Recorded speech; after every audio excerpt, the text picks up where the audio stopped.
Kung mahilig ka mag-DIY, mag-change oil ng inyong motor o kotse, ganitong imbudo gamitin nyo mga guys, mga paps, mga loads ko, ayan o, di ba?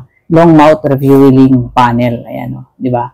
Kahit medyo malalim yung pagsasalinan ng oil, ayan, maganda ito kasi long mouth, ang mahaba siya mga guys.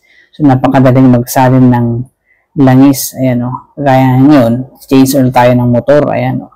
Ito ang gagamitin natin. Kasi, long mouth refueling panel. Okay, ito mga guys, nandyan yan sa basket natin. Okay? Pwede rin nga pala ito. Halimbawa, sa kotse nyo, pag magsasalin kayo ng gasolina, ito rin ang gamitin nyo. Napakadaling gamitin mga guys. Kasi mahaba yung kanyang pinakamunga mga guys. Ayan.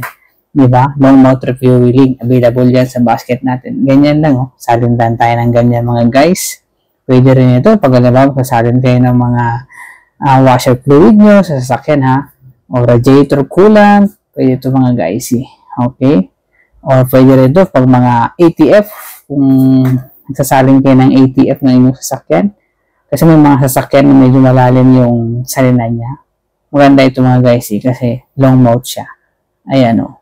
Okay? Thank you for watching. Nasa basket na.